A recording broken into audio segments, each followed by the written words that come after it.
Alright, so I've got my inner sill mocked up, so basically clamped in space.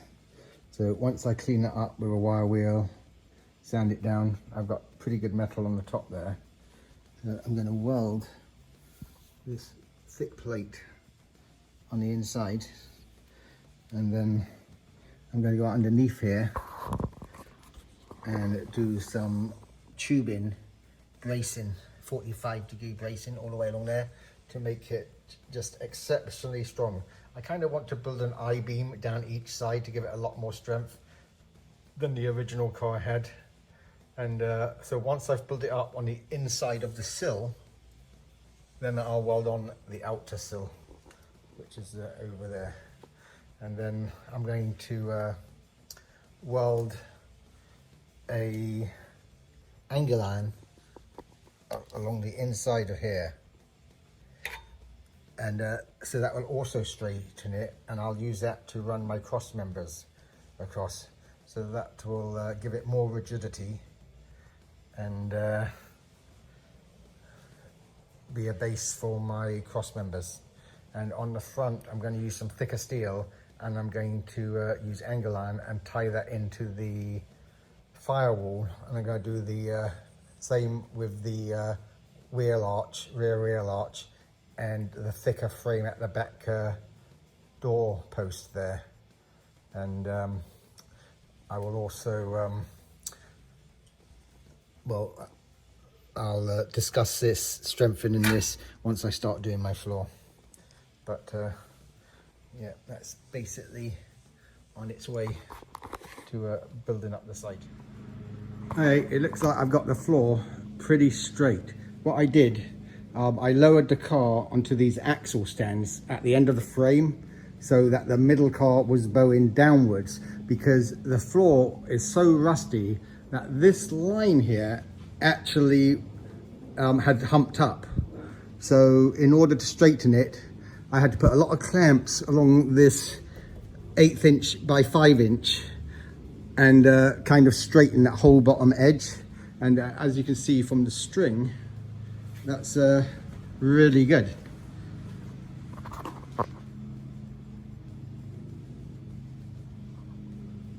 So that's pretty damn straight now. And I've welded that on the top. So now I'm going to weld it underneath here a little bit, tack weld it, and get it secure to some extent. And that will be my starting point to be able to weld everything from there. And I can do my little supports down to here to make it really strong. And then once that's all done, and then I osfer it and paint it on the inside, then I'll do my outer sill, and then I'll build up the ends. Alright, so I've cut off the inner sill and the floor, and obviously cut off the outer sill. This section up here really isn't too bad. So again, I'll do what I do on this side. I'll weld this to the top edge, and this will give me a strong starting point to build up not only the sides but the floor. So I've ground that down, ready to weld the 1/8 inch plate to, which is pretty damn thick. And again, it's a lot thicker than it originally came. And then once the plate's in, I can grind this down and then do a thick plate in here and up here to reinforce the door jamb and stuff. It will definitely be stronger than it was originally. And I'll align everything correctly.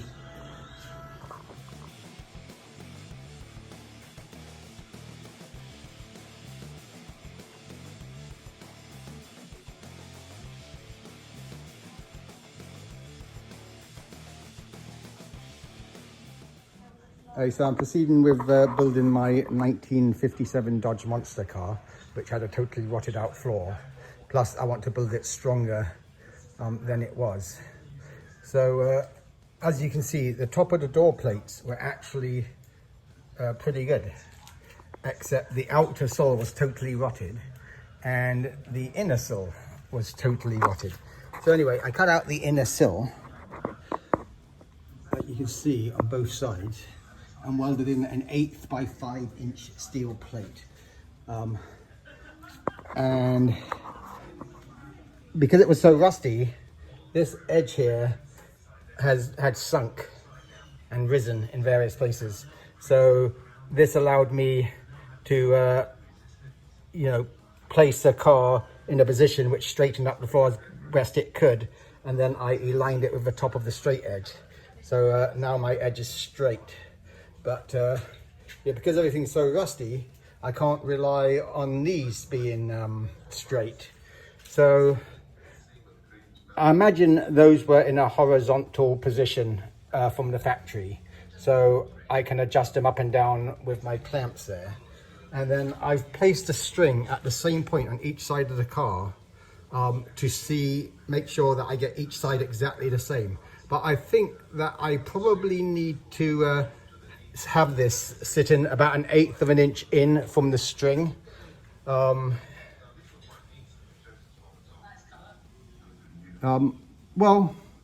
almost touching it, probably just a slight gap on each side. And as long as each side's exactly the same, and I'm pretty close, it should be fine. So that's pretty good.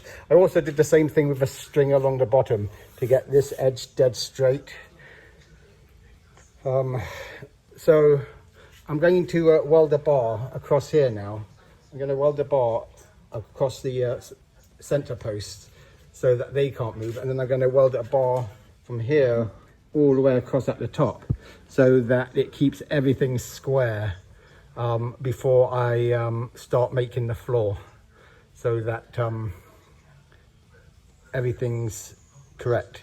And then I will cut out this and I'll weld in a whole new angle line section. Well, actually channel 3" channel section, and so it'll be I'll make it actually stronger than it was originally.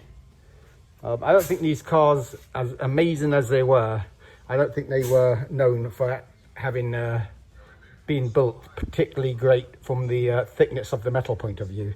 I think they were quite renowned for rusting. But the body of this one, the upper body, is actually really good. I've got to do some work to it, but yeah, the whole floor was totally gone. But for my application, well, of course it matters, but if it'd been perfect, I wouldn't have done anything. But I'll take the opportunity, because I am having to do it, to make it actually even stronger than it was. And because it's going to be a monster car, I might get away with doing the floor flat at the back, and it'll give us more room, and do a smaller tunnel, because it'll be sitting on a truck frame. But I also want to have it fairly low on the truck frame, so it doesn't look like a car bolted to a truck frame. It just looks like a car on steroids, like the other one I built, which what made it great was it was in proportion. And it's like very, very important to get the wheels width correct and the wheel wells over the wheels to keep that proportionate look. Anyway, coming along quite good.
Right, as you can see, I've cut out 2/3 of the firewall, partly because a lot of it was rusty, and secondly because I actually want to make it stronger, because if I do an actual frame across there, yeah, I've got a better barrier between the engine and the interior, which isn't really necessary, but I'll give it a really clean look along the firewall, and it'll be all new metal, and I've got, you know, good metal to weld to, and this will allow me to have the whole basically 2/3 of the car all new. I come all the way down the bulkhead, I'll go over the back wheel wells, and I'm going to replace all that as well. So everything will be new. And then I'll concentrate on the top of the car, and at the end of the day, this car will be incredibly strong and last a couple of lifetimes.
Right.